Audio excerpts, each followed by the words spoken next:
ఎవరికన్నా ఇస్తే కూడా ఐటీ శాఖ లాంటిది మనకిస్తే బాగుంటుంది అని అనుకుంటున్నాను. అంతవరకు ఇచ్చే ఛాన్సెస్ ఉన్నాయి. అడుగుదాం, ప్రేమ్ గాంధీ గారు కూడా ఉన్నారు కాబట్టి. ఎస్ ప్రేమ్ గాంధీ గారు, గుడ్ మార్నింగ్ అండి. మార్నింగ్ అండి. ఎస్, ఇంతకుముందు క్వశ్చన్ విన్నారు, ఆన్సర్ కోసం వెయిట్ చేస్తున్నాం. తెలుగు రాష్ట్రాల ప్రజలు ఇంకా ఈగర్గా వెయిట్ చేస్తున్నారు. ఇచ్చున్నారు కానీ ఏ శాఖలు కేటాయిస్తారనేది మెయిన్. ఏదో తూతు మంత్రంగా గతంలో ఇంతకుముందు సార్ చెప్పినట్టుగా కిషన్ రెడ్డికి ఇచ్చున్నారు. ఎంతవరకు ప్రయోజనకరంగా ఉంది మెయిన్ కదా ఇస్తే. ఇప్పుడు ఏ కూటమి మీద ఆధారపడైతే, అంటే ఏ రాష్ట్రాలు ఏ పార్టీ మీద ఆధారపడైతే ఎన్డీఏ గవర్నమెంట్ ఫామ్ చేసిందో దాన్ని దృష్టిలో పెట్టుకొని వారికి ఏదైతే 2 పదవులు ఇచ్చినా 3 ఇచ్చినా మొత్తం తెలుగు రాష్ట్రాలు కలిపి 5 ఇచ్చినా మెయిన్ శాఖలు ఇస్తే అది మంచిది. కానీ మెయిన్ అన్ని కూడా మళ్ళీ బీజేపీ వాళ్ళకి ఇచ్చుకొని కూటమి వాళ్ళకి ఏదో తూతూ మంత్రంగా నడిపిస్తూ ఉంటే ఒకవేళ ఇన్ కేస్ ఏదైనా లోటుపాట్లు జరిగి రాష్ట్ర ప్రయోజనాల దృష్ట్యా పక్కకి జరిగే అవకాశాలు కనిపిస్తే ఏంటి పరిస్థితి? ఇక్కడ ఒక అంశం క్లియర్ గా మనం అర్థమవుతుంది. దేశ ప్రయోజనాలు కూడా అవసరం. దేశంలో ఉన్నటువంటి పరిస్థితులని, అన్ని రాష్ట్రాల యొక్క ఔన్నత్యాన్ని, అన్ని రాష్ట్రాల యొక్క అవసరాలని దృష్టి పెట్టుకొని దానికి ప్రాతినిధ్యం వహించేటువంటి మంత్రిత్వ శాఖ ఏదైతే ఉందో బలమైనటువంటి శాఖలు వాళ్ళు నిర్వహించగలుగుతారా లేదా అని చూసిన తర్వాత సరైనటువంటి శాఖని వాళ్ళకి ఇవ్వాల్సినటువంటి బాధ్యత ప్రభుత్వం మీద ఉంటుంది. తప్పకుండా నేను అనుకుంటున్నా, ఇంకా పోర్ట్ఫోలియోలు ఎవరికేం ఫైనల్ కాలేదు కాబట్టి నాకు తెలిసి కీలకమైనటువంటి పదవులే ఉంటుండొచ్చు. అంత ఏదో సహాయ మంత్రి అటువంటి పరిస్థితులు ఏం కాకుండా, ఎందుకంటే ప్రాధాన్యత ఇస్తారు. మొదటి నుంచి కూడా కొంత ఎన్డీఏ కూటమిలా రకరకాల వాదనలు వచ్చినప్పుడు, రకరకాల అంశాలు వచ్చినప్పుడు తెలుగుదేశం పార్టీ లేదా జనసేనకు సంబంధించినటువంటి అంశం మీద ప్రాధాన్యతలో ఉన్నారు కాబట్టి తప్పకుండా మంచి పోర్ట్ఫోలియో ఉంటుందని ఆశిస్తున్నాం. ఇంకా అది ఫైనల్ కాలేదు, మేబీ అది ఈ రోజు కావచ్చు. ఫైనల్ కాలేదు కాబట్టి కోరిక, ఫైనల్ అయితే క్వశ్చనింగ్ వేరే విధంగా ఉండేదేమో. ఫైనల్ కాలేదు కాబట్టి ఇవ్వాలి అని చెప్పి కోరిక. ఇంకొక అంశము, 240 స్థానాలు బీజేపీ డైరెక్ట్ ఎంపీలు ఉన్నారు.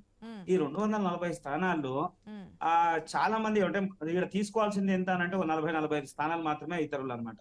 ఈ 40-45 స్థానాలలో ఎవరికి సముచితమైనటువంటి స్థానం ఉంటుంది, ఎవరికి ఏ రకమైనటువంటి పోర్ట్ఫోలియో ఉంటుంది, లేదా మళ్ళీ వచ్చేటువంటి రెండో విడత ఇచ్చేటువంటి క్యాబినెట్ లో ఇంకేమైనా అవకాశాలు ఉంటాయి అనేది చూసి ఉండాలి. కొంత సమయం పట్టొచ్చు.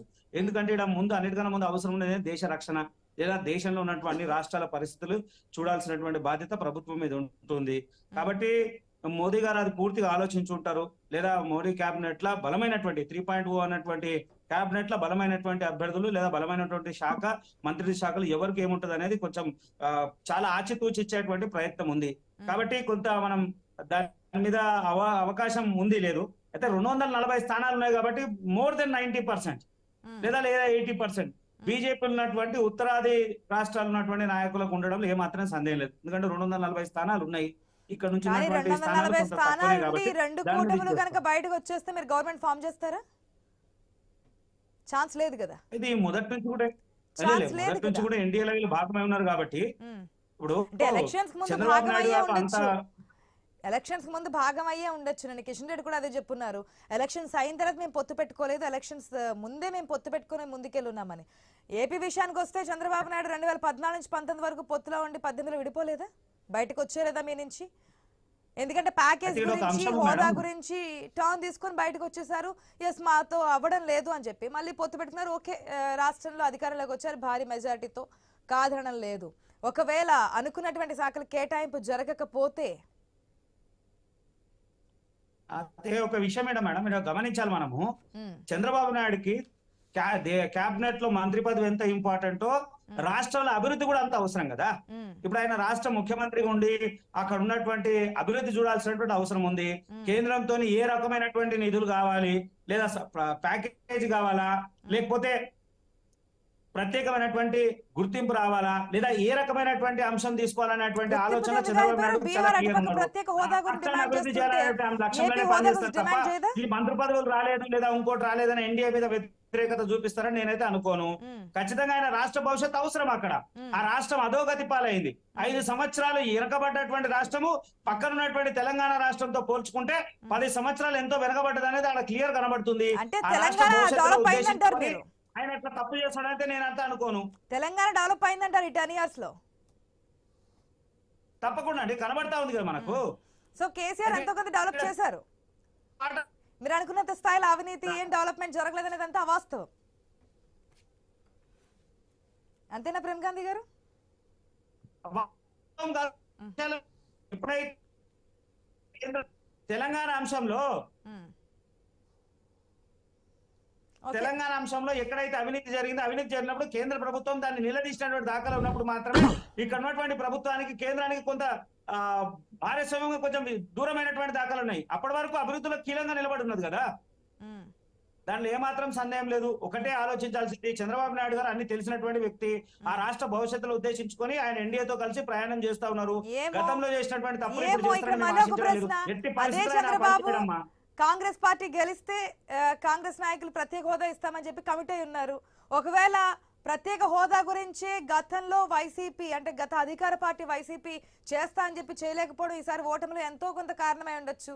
సో కాంగ్రెస్ పార్టీ సపోర్ట్ చేస్తే ప్రత్యేక హోదా ఇస్తాము, మీకు ఏదైతే కేంద్రం నుంచి కావాల్సిన నిధులు భారీ మొత్తంలో కేటాయిస్తాము, రాష్ట్ర విభజన సమస్యలు తీరుస్తాము, పోలవరం ప్రాజెక్టు పూర్తి చేస్తాము, ఇవన్నిటికీ మీకు కావాల్సిన సహాయ సహకారాలతో పాటు క్యాబినెట్ లో మంచి మంత్రి పదవులు ఇస్తామని చెప్పి ఆఫర్ చేస్తే, అయితే ఇవన్నీ విషయాలు చంద్రబాబు నాయుడుకి క్లియర్ గా తెలుసు. ఆయన నిన్న మొన్న వచ్చినటువంటి నాయకుడు కాదు. గతంలో చాలా సార్లు ముఖ్యమంత్రి చేసిన నాయకుడు, ఎన్డీఏతో బలమైనటువంటి పరిచయాలు ఉన్నటువంటి నాయకుడు. ఆయన సాధించాలనుకుంటే ఎన్డీఏతో కలిసి సాధిస్తాడు తప్ప గతంలో చేసినటువంటి పొరపాటు ఇప్పుడు ఎట్టి పరిస్థితులు ఆయన చేయడు. ఆయనకు తెలుసు ఆయన కావాలని సాధిస్తాడు. ప్రత్యేక హోదా ఇవ్వమని అవసరం ఉన్నప్పుడు ప్రభుత్వంతో కొట్లాడి ప్రత్యేక హోదా అంశం మీద బలంగా కొట్లాడి తీసుకునే అవకాశం ఉండి ఉండొచ్చండి. ఏమాత్రం ఇది లేదు. అంతే తప్ప పోయి కాంగ్రెస్ తో కూటమి కడతాడు అనేది అసాధ్యమైనటువంటి విషయము. దాని మీద ఏమాత్రం సందేహం లేదు. అయితే అంశం మనం క్లియర్ కనబడతా ఉంది. గతంలో ఆయన చేసిన తప్పు వల్ల ఆయన ఎంత నష్టపోయిండు ఆయనకు తెలుసు. మళ్ళా పని ఏం చేయడు.